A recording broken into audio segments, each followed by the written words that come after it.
తెలంగాణ భవన్లో మాజీ మంత్రి కేటీఆర్ మాట్లాడుతున్నారు. లైవ్లో చూద్దాం.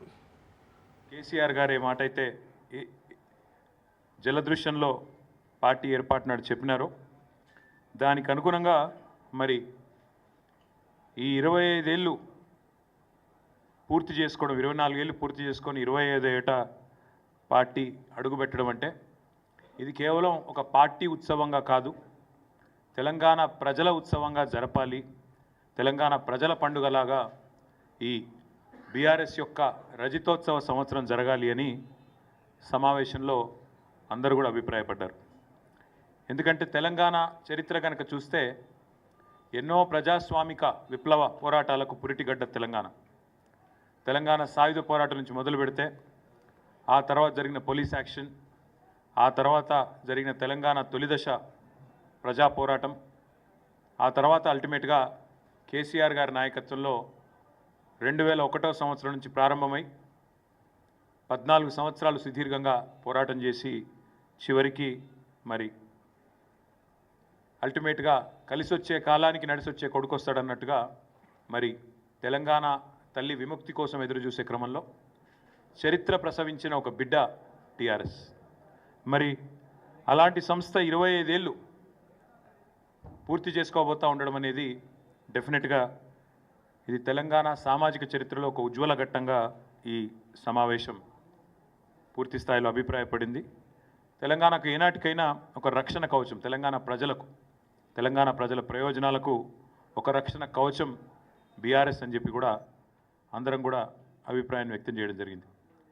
పెద్దలు మా పార్టీ అధ్యక్షులు ఇవాళ మాకు గతం గురించి, ఏ పరిస్థితుల్లో తెలంగాణ తల్లడిల్లిపోయింది, ఎన్ని రకాల విపత్తులతో తెలంగాణ ప్రజలు తలపడ్డది, ఎన్ని రకాల విపత్తులతో తెలంగాణ ప్రజలు ఇబ్బంది పడ్డది, కాంగ్రెస్ పార్టీ మొదటి నుంచి ఎంత కర్కశంగా తెలంగాణ ప్రజలను అవమానించింది, ఎన్ని రకాలుగా హింసించింది, ఇవన్నీ కూడా సోదాహరణంగా చెప్తూ గతంలోని పోరాటాలన్నింటినీ గుర్తు చేసుకుంటూ మననం చేసుకుంటూ సాయుధ పోరాటం కానీ, ఇడ్లీ సాంబార్ గోబ్యాక్ ఉద్యమం కానీ, ఆ తర్వాత జరిగిన తెలంగాణ ఉద్యమం కానీ, ఆ తర్వాత కాంగ్రెస్ చేసిన మోసం, అదేవిధంగా ముల్కీ రూల్స్ని చట్టబద్ధమే అని చెప్పి సుప్రీంకోర్టు తీర్పునిస్తే దాన్ని కూడా బేఖాతరు చేస్తూ రాజ్యాంగ సవరణ చేయడం కానీ, ఇవన్నీ కూడా వారు గుర్తు చేసుకుంటూ అల్టిమేట్గా తెలంగాణ పోరాటంలో ఎన్ని ప్రాణాలు త్యాగమైతే, ఎంతమంది పోరాటం చేస్తే ఈరోజు మనకి రాష్ట్రం వచ్చింది, కేసీఆర్ గారు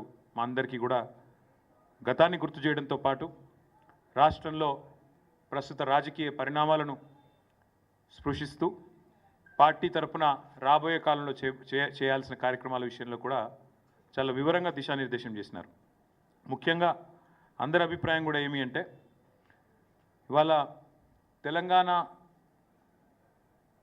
రాష్ట్ర ప్రజల ప్రయోజనాలు కాపాడాలి అంటే ఒక బీఆర్ఎస్కి మాత్రమే అది సాధ్యమవుతుందని ఇవాళ రాష్ట్రంలో ప్రజలందరికీ కూడా అర్థమైంది. కాబట్టే ఖచ్చితంగా కేసీఆర్ తిరిగి రావాలి అనే మాట నిన్న చూసినాం. మనం ఎవరు కూడా ఆర్గనైజ్ చేయలేదు.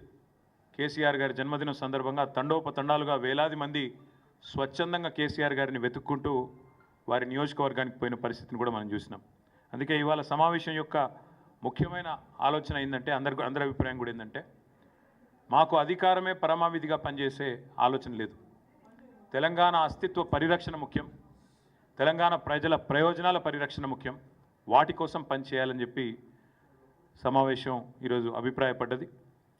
ఇందాక నేను చెప్పినట్టు ఈ 25వ సంవత్సరం సిల్వర్ జూబ్లీ ఉత్సవాలు, రజతోత్సవాల్ని సంవత్సరం మొత్తం కూడా ఒక సంవత్సరం పాటు నిర్వహించాలని చెప్పి కూడా స్థూలంగా ఒక ఆలోచనకు వచ్చినాం. అయితే ఈ నిర్వహణకు సంబంధించి, ఎందుకంటే చాలామందిని ఇన్వాల్వ్ చేయాల్సి ఉంటుంది, వివిధ వర్గాలు ఎట్లా అయితే తెలంగాణ ఉద్యమంలో అందరినీ కలుపుకొని సకల జనుల సమ్మె నడిపించినా, ఆనాడు తెలంగాణ పోరాటంలో వినూత్నమైన పోరాట రూపాలు, సడక్ బంద్ కావచ్చు, రహదారుల దిగ్బంధం కావచ్చు, వంట వార్పు కావచ్చు, అట్లా ఎన్నో రకాల వివిధ ఉద్యమ పోరాట రూపాలని ఆనాడు ఆవిష్కరించిన ఆ ఘనత టీఆర్ఎస్ది. కాబట్టే ఈ రజతోత్సవాల సందర్భంగా కూడా వినూత్నంగా కార్యక్రమాలు నిర్వహించాలి, ప్రజల్ని మమైకం చేస్తూ ఉద్యమ సహచరులందరినీ కూడా మళ్ళీ తిరిగి ఒక్కటి చేస్తూ ముందుకు పోవాలనే ఆలోచన చేస్తూ ఉన్నాం. దానికి సంబంధించి రాబోయే వారం రోజుల్లో పెద్దలు కేసీఆర్ గారు కొన్ని కమిటీలను కూడా, ఎందుకంటే ఈ ఉత్సవాల నిర్వహణకు కొన్ని కమిటీల అవసరం కూడా ఉంటుంది కాబట్టి మరి కొంతమంది సీనియర్ నాయకులతో, పార్టీ ముఖ్యులతో, అదేవిధంగా పార్టీ ఏతర వ్యక్తులతో, తెలంగాణ ఉద్యమంతో పెనవేసుకొని అనుబంధం ఉన్న వ్యక్తులతో కూడా కొన్ని కమిటీలను కూడా ఈ రాబోయే వారంలో ప్రకటించబోతా ఉన్నాం. అదేవిధంగా తెలంగాణ రాష్ట్రం కోసం ఒకసారి అరుణ్ జైట్లీ గారు ఒక మాట చెప్పారు మేము పోయినప్పుడు ఢిల్లీలో. It is very rare to see a good agitator also turn into a good administrator. అంటే ఆందోళన చేయడం మాత్రమే కాదు, పరిపాలన చేయడం కూడా అద్భుతంగా కేసీఆర్ గారు చేస్తున్నారు అంటూ వారు కితాబ్ ఇచ్చిన విషయాన్ని ఎందుకు గుర్తు చేస్తూ ఉన్నా అంటే, 10 ఏళ్ల పాటు కేసీఆర్ గారి నాయకత్వంలో సమర్థవంతంగా భారతదేశానికి ఆదర్శంగా ఒక మార్గదర్శిలా నిలబడ్డ తెలంగాణ గత 14-15 నెలలుగా సంక్షోభంలో ఎట్లా తల్లడిల్లుతున్నదో ఇవాళ ఖచ్చితంగా మళ్ళీ ఒకసారి ప్రధాన ప్రతిపక్షంగా ఈ ప్రభుత్వ వైఫల్యాలను ఎండగట్టాల్సిన బాధ్యత కూడా మా మీదనే ఉన్నది అని చెప్పి కూడా ఈ సమావేశం అభిప్రాయపడ్డది. తెలంగాణ కోసం జరిగిన త్యాగాలు, తెలంగాణ కోసం చేసిన పోరాటాలు ఇవేవి నిష్ఫలం కావద్దు అంటే, ప్రజల త్యాగాలు వృధా కావద్దు అంటే ఈ ప్రభుత్వాన్ని ఎండగట్టాల్సిన బాధ్యత ఖచ్చితంగా ఉన్నది అని చెప్పి కూడా సమావేశంలో అభిప్రాయం వ్యక్తమైంది. సాధించిన తెలంగాణని ఎన్నో రంగాల్లో కేసీఆర్ గారు అగ్రస్థానంలో నిలిపితే మరి చేతగాని కాంగ్రెస్ ప్రభుత్వం ఈ ఒక్క సంవత్సర కాలంలోనే మరి సంక్షోభంలోకి నెట్టిన పరిస్థితిని కూడా చాలామంది ప్రస్తావించడం జరిగింది. అందుకే తెలంగాణలో 430 మంది రైతుల ఆత్మహత్యలు, 57 మంది పిల్లలు గురుకులాల్లో చేసుకున్న ఆత్మహత్యలు, ఆటో డ్రైవర్లు 100 పైగా జరిగిన ఆత్మహత్యలు, 30 పైగా నేత కార్మికుల ఆత్మహత్యలు, నిన్న మొన్న రియల్ ఎస్టేటు వ్యాపారుల ఆత్మహత్యలు కూడా ఏవైతే చూస్తూ ఉన్నామో వీటన్నిటి గురించి కూడా చాలా వివరంగా చర్చ జరిగింది. తెలంగాణ ప్రజల కన్నీళ్లను అర్థం చేసుకునే పార్టీగా, తెలంగాణ ప్రజల ఆర్తిని అర్థం చేసుకునే పార్టీగా, వారి కష్టాలను దూరం చేసే పార్టీగా టీఆర్ఎస్ పార్టీ ఒకవైపు రజతోత్సవ సంబురాలు చేస్తూనే మరొక వైపు నిరంతరం ఈ సంవత్సరం ప్రజా పోరాటాలు కూడా చేయాలి, వివిధ వర్గాల సమస్యలను కూడా తప్పకుండా ముందుండి నడిపించాలి అనే నిర్ణయాన్ని కూడా తీసుకున్నాం. ఇందాక నేను ప్రస్తావించిన కొన్ని వర్గాలు మాత్రమే కాకుండా ఇతర సమస్యలను కూడా ప్రధాన ప్రతిపక్షంగా ముందుండి పోరాటం చేయాలని చెప్పి కూడా కేసీఆర్ గారు దిశానిర్దేశం చేశారు. దాంతోపాటు సంస్థాగత నిర్మాణం, పార్టీ యొక్క సంస్థాగత నిర్మాణం కూడా పటిష్టంగా చేయాలి అనే ఆలోచన కూడా చేయడం జరిగింది. దానికి అనుగుణంగా మరి ఒక కార్యాచరణను కూడా ప్రకటించబోతా ఉన్నాం. ఏప్రిల్ 2వ వారంలో పార్టీ యొక్క ప్రతినిధుల సమావేశం, డెలిగేట్స్ మీటింగ్ ఒకటి హైదరాబాద్లో ఉంటుంది. ఎక్కడ అనేది డేటు, అదేవిధంగా ఎక్కడ అనేది మళ్ళీ ప్రకటిస్తాము. కానీ 2వ వారంలో బహుశా 9-10 ఆ వారాల్లో, ఆ తేదీల్లో ఒక ప్రతినిధుల సమావేశం హైదరాబాద్లో ఉంటుంది. తదనంతరం మా పార్టీ 24 సంవత్సరాలు నిండి 25వ సంవత్సరంలో అడుగు పెడుతున్న శుభ సందర్భాన ఒక బహిరంగ సభ కూడా ఏప్రిల్ 27 నాడు నిర్వహించాలనుకున్నాం. అది కూడా ఎక్కడ అనేది కూడా మళ్ళీ స్థలం ఎక్కడ ఏ జిల్లాలో ఉండబోతుంది అనేది కూడా మళ్ళీ ప్రకటిస్తాం. ఒక 4-5 రోజుల తర్వాత ప్రకటిస్తాం. అదేవిధంగా 12 నెలల పాటు రజతోత్సవ సంవత్సరంలో 12 నెలలు కూడా వివిధ రకాల కార్యక్రమాలు వివిధ వర్గాలతో మమేకమయ్యే విధంగా చేయాలి అనే ప్రతిపాదన చాలామంది మిత్రులు చేశారు.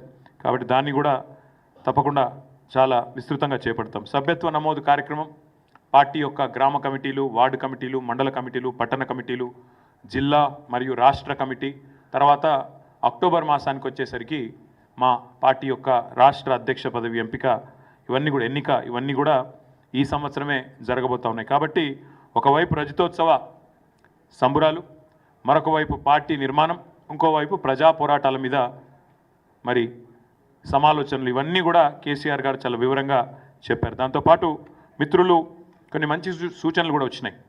శిక్షణా శిబిరాలు నిర్వహించాలి. మన పార్టీ కార్యకర్తలకే కానీ, విద్యార్థి విభాగమే కానీ, ఫెరెంటల్ ఆర్గనైజేషన్స్ అయిన మహిళా విభాగం, మైనారిటీ విభాగం, కార్మిక విభాగం, వీరందరినీ కూడా యాక్టివేట్ చేయాలి. శిక్షణ కార్యక్రమాలు, సోషల్ మీడియా కమిటీలు ఇవన్నీ వేయాలని చెప్పి కూడా చాలామంది మిత్రులు సూచనలు చేసినారు. మరి వాటిని కూడా దాదాపు ఇందాక నేను చెప్పినట్టు 30 మంది మిత్రులు ఎవరెవరైతే మాట్లాడినారో ఇవన్నీ కూడా చాలా వివరంగా చర్చ జరిగింది. అదేవిధంగా చాలామంది ప్రజా సమస్యలు కూడా చాలా విస్తృతంగా చెప్పారు. ఇంకా ఎండాకాలం రానేలేదు, కరెంటు కోతలు, తాగునీటి ఇబ్బందులు, విద్యా వైద్యం విషయంలో దారుణ వైఫల్యం, ఇవన్నీ కూడా ఇవాళ ప్రజలు ఎత్తి చూపుతా ఉన్నారు వాటి విషయంలో కూడా విస్తృతమైన చర్చ జరిగింది. అదే మాదిరిగా ఈరోజు ఈ ప్రభుత్వం కేంద్రం మీద పోరాటం చేయడంలో మన హక్కులను కాపాడడంలో విఫలమవుతుంది అనే మాట కూడా ఇవాళ సమావేశంలో చర్చకు వచ్చింది.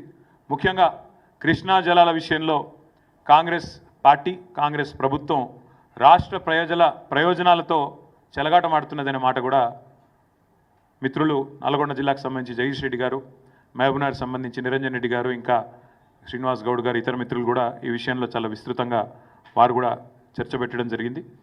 ఈ అంశంలో కూడా ఖచ్చితంగా కృష్ణా జలాల విషయంలో తెలంగాణకు గనక ఈ కాంగ్రెస్ ప్రభుత్వం అన్యాయం చేసేదానికి ఇదే మాదిరిగా ప్రేక్షక పాత్ర వహిస్తూ కేంద్రం మీద పోరాటానికి నడుం బిగించకపోతే మా పార్టీ తరఫున తప్పకుండా కార్యాచరణ కూడా రూపొందిస్తాం, పోరాటాలు కూడా చేస్తాం.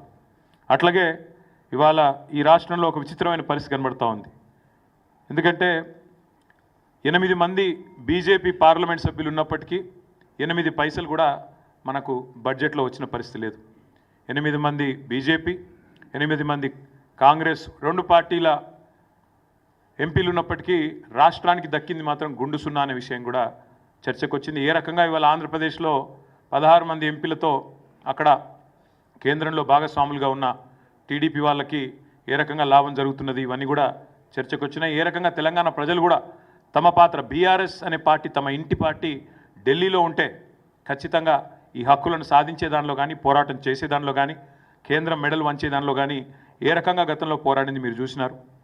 తప్పకుండా ఆ విషయంలో కూడా విస్తృతమైన చర్చ కూడా జరిగింది. ఇంకా చాలా విషయాలు చర్చించడం జరిగింది. కానీ ముఖ్యంగా నేను చెప్పాలనుకున్నది ఈ మెంబర్షిప్ డ్రైవ్, సంస్థాగత నిర్మాణం ఈ సంవత్సరం ఉంటుంది, పార్టీ కమిటీల నిర్మాణం ఉంటుంది, బ్రహ్మాండంగా రజతోత్సవ సంబురాల నిర్వహణ ఉంటుంది, ప్రజా పోరాటాలు కూడా, ప్రజా సమస్యల మీద పోరాటాలు కూడా ఉంటాయి. మధ్యలో ఎన్నికలు వచ్చినాయి అనుకోండి, స్థానిక ఎన్నికలు, సాంస్థిక సంస్థల ఎన్నికలు వస్తే వాటిని కూడా, అంటే this year is going to be very busy for BRS. Will be a very very busy year. వచ్చే ఏప్రిల్ 27 దాకా, అంటే 2026 ఏప్రిల్ 27 దాకా కూడా విస్తృతమైన కార్యక్రమాలు నిర్వహిస్తాం. సంస్థాగతంగా నిర్మాణం చేసుకుంటూనే మరి ముందుకు సాగుతాం.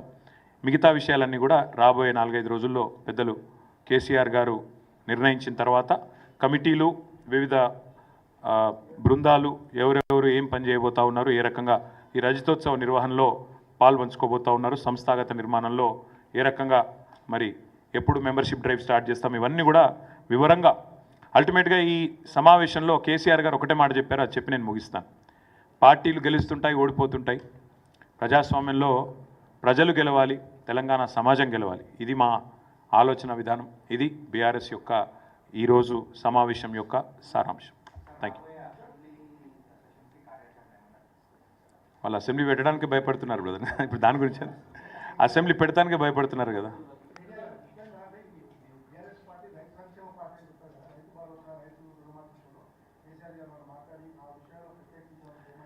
కేసీఆర్ గారు పార్టీ ఇప్పటిదాకా ఈ గత 14 నెలలుగా చేస్తున్న వివిధ కార్యక్రమాలు, ముఖ్యంగా నిరంజన్ రెడ్డి గారి నేతృత్వంలో మొన్న రైతు స్థితిగతుల అధ్యయనానికి ఒక కమిటీ ఏదైతే తీసుకున్నామో వారు చక్కగా పనిచేస్తున్నారు, జిల్లాల పర్యటనలు చేస్తున్నారు. ఇంకోవైపు రైతు దీక్షల పేరిట ఇప్పటికే 6 చోట్ల 6 వివిధ జిల్లాల్లో కార్యక్రమాలు పెద్ద ఎత్తున పార్టీ నిర్వహిస్తూ ఉంది. ఆ విషయంలో పార్టీ నాయకులు, కార్యకర్తలు చూపుతున్న చొరవను, మరి రైతుల కోసం పడుతున్న తపనను కేసీఆర్ గారు అభినందించారు, కొనసాగించమని చెప్పి కూడా ఆదేశించారు. కాకపోతే కేవలం రైతు సమస్యలే కాకుండా కార్మిక వర్గాల సమస్యలు ఉన్నాయి. ఇప్పుడు మహిళా దినోత్సవం రాబోతూ ఉన్నది. మరి మహిళల్ని ఈ ప్రభుత్వం చేసిన మోసం, జనగణన కులగణన పేరుతో బీసీలను ఈ ప్రభుత్వం వంచిన విషయం, ఇవన్నీ కూడా చర్చకు వచ్చినాయి. అందుకే కొన్ని చెప్పాను, కొన్ని చెప్పలేదు. కానీ చాలా విషయాలు, దాదాపు 30 మంది వక్తలు మాట్లాడారు, 4.5 గంటల సమావేశం. కాబట్టి మీరు అర్థం చేసుకోవచ్చు, రాష్ట్రంలో బహుశా ఈరోజు మీ పేపర్లో రాని సమస్యలు కూడా అక్కడ చర్చకు వచ్చినాయి. కాబట్టి అన్ని విషయాలు కూడా కూలంకషంగా మాట్లాడడం జరిగింది. మేము అడిగింది ఏంది, ఒక్క నిమిషం, మేము అడిగింది ఏంది, మేము అడిగింది మీరు చేసిన కుల